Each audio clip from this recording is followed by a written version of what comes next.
starts. Hey, everybody. Welcome to Late to the Party, where a bunch of us just sit around and talk about movies. Yeah, that's about it. And we have fun doing it. This week's movie is Shaun of the Dead, released in 2004.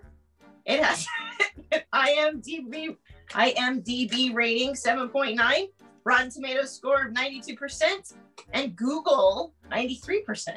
So a lot of people like this movie.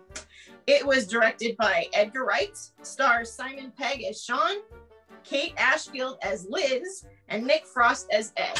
And as you can see, Nate and Jose were so great in doing their impression of what this movie's about. It is a zombie movie. Has everybody seen this movie before now? Yeah. Cool. Okay, so then I don't have to go into like, oh, what were your first thoughts on? So I'll ask the most important question, which is, in a zombie apocalypse, where the hell would you guys all go? To the Winchester. Gonna go down to the pub? No, yeah. I'm going to Costco. What about you, Nate? Where are you gonna go during I'm not going anywhere. I got reserves. I got ninja weapons. I got weapons. My weapons got weapons. It's got weapons. What about you, Lego? Dude, I'm staying home as well. I am not going out. I know Josh has put a lot of thought into this one. Yeah, as soon as the zombie apocalypse happened, I'm gonna go outside in the street and strip down and just be like this. That's not Why exactly fight it? Why Why fight it? Thought you were gonna go with that. Your plans have changed since the last time we talked. I'm ready to go. Jesus takes the wheel. Oh my goodness. That'll come back upstairs for you. Oh, I think so. That's great. You'll be on my mind. Literally. Mm. All right. So, that's about all I got on this one right now, guys. So second, third, however many times around does the movie hold up? It's about 16 years old, and it was still kind of released during the peak of the zombie fad, still going strong. So does it still hold up 16 years later? Anyone? Oh, definitely. I think it totally holds up. There was only a couple small little things that were kind of a little questionable, as far as visuals, and it's that 2004 CGI not looking so hot, but overall I think it holds up. There's a few dated jokes, but it holds up. It was a simple movie. It was in a big production. It was simple. It was kind of along the lines of Napoleon Dynamite. It didn't need the super graphics or anything like that. It was a simple filmmaking, simple story, and you just had to really pay attention to see all the funny things and the quirks, his day-to-day and the next day-to-day was how does this dude always trip on that same curve, and how's that kid always hit him with that ball? It's all just that funny, simple stuff that was still funny when I just saw it again for maybe the 10th time. So good, and not too long and not too draggy. It was perfect, spot on, and it ended so perfectly too. Right. Nate? Oh, this movie's timeless. It's a great movie, and the jokes are somewhat British, but still funny, which is rare, because either it's goofy, where it's too goofy to where it's not funny enough, kind of that old school Jim Carrey type slapstick stuff, but it was still witty enough to get me to laugh, after I seen it 20 times. And just full as I'm watching it, I'm thinking about our normal repertoire as we're watching these, and I'm like, is this my favorite scene? No, this is my favorite scene. Wait a minute, no, this is my favorite scene. He throws the record off his head. Oh, that's the second edition. Oh, No, that's not. No, and it kept on going, and I was just like, you know what? I don't know if I can pick a favorite scene from this movie because it's just an altogether fun movie, and it really brought, you know, that whole team of people that worked on that. It really put them on the radar to where whatever I see them attached to something now, it always gets me to follow up and read on it and see what's going on with it. You know, the things that they're doing aren't always something that I'm into. But whenever I see any of those three attached to something, I always stop what I'm doing and see what it is that they're doing. So, you know, just because of this movie. Jose? You killed the queen. It's like Nate said, man. The jokes are so subtle, but so, I mean, in my opinion, really hilarious. I don't think it's that dated. I think with the exception of the cell phone and the TVs that he's selling, those would be the only indicators that it's a little out there. But everything else is, I would say it's timeless. I think it's something, I mean, I've watched it multiple times and I've enjoyed it each and every time. And each and every time I always notice something that I didn't notice the last time. And I love that. And it's definitely an Edgar Wright movie, and it makes you appreciate him as a director too. Yeah, it's a movie that stands the test just because you can tell that it's a labor of love. Every part of the movie is an homage to either, you know, some subtle British humor or an homage to previous zombie films. There are so many callbacks and references to other material in it that you can tell that they were trying to pay a great deal of respect while at the same time having a good narrative with a great deal of humor in it. All right, so I know we kind of touched on like good, you know, it's an all-around good movie, but what is your scene out of this movie that you could just like constantly watch on repeat? Isaac? Damn, that's a hard one. I don't know. I can't really pinpoint it. I guess the gore fan in me would have to be David getting ripped apart. Mm. I would have never picked that as a favorite scene of somebody's, but yeah, I can see that. Didn't him get his comeuppance? Take that, you dick, trying to get with the girl and making me look like a jerk. Or how did they put it? He's being a twat. The whole movie's good, but that one sticks out all the time when I see it. I'm like, oh, this is like by far the best gory part of the whole movie. Because they just like, when he like dig into his stomach and you just see like the. So good. I remember Fangoria talking about this movie before it came out and how it was a very simple zombie movie, but it'll have that one gory moment that will make you really enjoy it as a gore fan. And that always sticks out in my mind. He does that scene well too, because he's got that moment where he's still alive while they're pulling his guts out and he's like, and then he just like passes out or whatever. It's really gnarly. Lego. I think my favorite scene is when the killer queen starts blasting and they're hacking the old man to death in time. Oh man, that just it's too good. It had me laugh. I love that. I think that's like, I'm right there with you on that one. And when she starts throwing the darts. Oh yeah. Right in the head. Like, no, what are you doing? Oh, okay. Oh my gosh. Jose. Oh man, Lego. Yeah, that was it. I think it was that whole bar scene. But if I had to pick another one, man, it's when they get to the Winchester and they're trying to figure out how to get in, and they're trying to get the guy's attention. They're talking through the little like mail slot, and they realize, oh man, nobody's here. And Ed gets the phone call. He's like, hey mate, how are you? And then he just sits down and starts having a conversation, full-on conversation with the other guy. And they're just like, Ed. And when he finds, oh, I gotta go. And he hangs up, and then all his zombies are just staring. Like that whole thing is perfect because you as the audience knows, like you're panicking. You're like, dude, shut the freak up.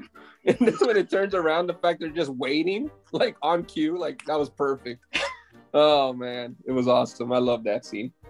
A Love the funny whole side movie. story to that is the person that's actually calling him is his coworker, that young kid, Noodle or whatever the heck, the kid from that he's working with at the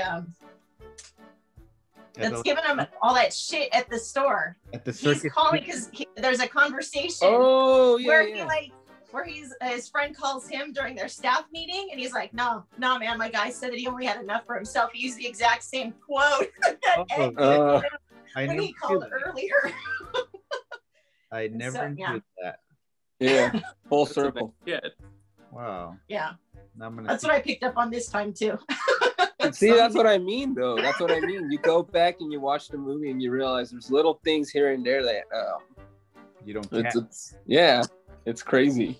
If you listen close enough to, because you can hear the other person on the line, you can hear their voices too and what they're saying. Yeah. I went deep on this one. I was laughing, so I wasn't paying attention to that. Hey, mate. Hey. It's when they're in the house at the beginning. He comes home from doing his second walk, where he stumbles back through almost all the way home before he realizes that there's zombies, and they're in the house, and he's like, "Oh." I'm not sure exactly how it goes, but they want to see if the zombies are paying attention, and they go over to open the window, and they're like, right there in the window. Like, yeah, they're still there. Then they go and they're throwing like paper towel rolls and dustpans and just random things from around the house at them in the backyard. It's comedy gold. Yeah, when he has to go, when he doesn't like just find the key or something or kick the door down, he runs and just like tackles that door to get into the shed. To get the shovel and the cricket bat. It wasn't like a subtle thing. He's just like, he just jumps into it. You want the guy or the girls? Remember, he gives them the choice as to which one they're gonna kill. Oh my gosh, it's so good. Josh. There are so many good scenes, but one of the scenes that I appreciated watching at this time was on the night when he's dumped by Liz, and he and Ed end up at the Winchester, and he's bawling his eyes out because he's lost his girlfriend. She dumped him, and Ed goes through like this whole routine first where he imitates the monkey, and that doesn't really cheer him up, and then he and then he has the owner of the Winchester lock the place down, and then he starts going through this real weird thing where he starts telling the backstories of every character, every person that's sitting in there, and it's just like crazy stuff. One guy's a crime boss, one lady's an ex-porn star, and it's just like this like real detailed stuff, and it's like bizarre as hell. It's so funny. It's so funny. It's a great scene. Dogs can't look up. And dogs can't look up. Oh. You hit your head on the wall there. I have to say probably one of my favorites. Well, that was one of them. Is the, and I'm partial to Queen, so I always like that fight scene that they have in the bar there too. But I think I like the end, how it ends, where he's like, he gets the girl, and you're like, oh, poor Ed, he's gone, he got bit and everything like that, and he, and then he goes out into the shed, and then it starts playing Queen again, best friend song, and I was like, I had a girl moment. I was just like, oh, that's so sweet. It's so cute. It's like, it's the happy ending that you never generally get to see in a zombie movie.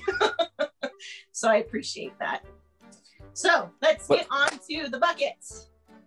Isaac, buckets. Oh man, this movie is really good. I'm not gonna give it a 10, but I'm gonna give it a 9 because it's almost perfect. 9. Lego. This one's hard not to give it 10. I'd say a light 10, solid 9. The music cues are just so funny. There's just so much to it, and I feel like it holds up a lot better than a lot of those like comedies that kind of like, you know, are just like satires of like a genre or whatever. There's so many of those that just, they're okay-ish when they come out, and then like you get a year out of it and it's just awful. So, and this one is not like that. This one really held up. So it's a 10. It's a 10. Yeah, I retract mine too, and I'm gonna go with the 10 too, because that was a good spot on a comedy in a horror comedy. Not many. There's not a lot of those. Yeah, you nailed it, Lego. It's like with those Not Another Teen Movie, or you know, they got those ones where they're making fun of them, and they're all like, you might, if you catch that movie right when it comes out, right when the jokes and the scenes that they're bagging on might seem relevant, you might catch some laughs out of it, but after that, those movies suck. And this movie is great still to this day, so it's going to get 10 out of me also. Jose? Man, I also, you have to appreciate not only the movie cues, but the use of the television, the channel switching, where it says victims are being told, eaten alive, if you can imagine. People running, and it's just like every little, and it's so beautifully well done, and it's well crafted. That, like I said, you know, it's an Edgar Wright movie, and when you're able to do something like that, and you recognize everybody who's in it, and it's just, even with the little dated things here and there, it still holds up. So I'm gonna give it a 10 out of 10 as well. Yeah, Bilbo Baggins was in this too. Yeah, he was. Right? Yeah, it's got an all-star cast. It's an all-star He cast. doesn't say anything, but he's in it. I mean, when you really think about it, they're all on a journey. They're walking again. They're walking, two groups. It was awesome. What about you, Chuckles?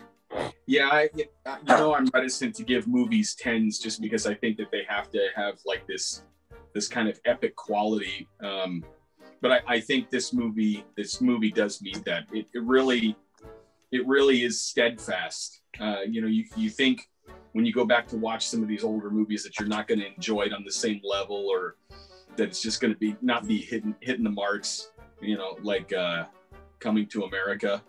But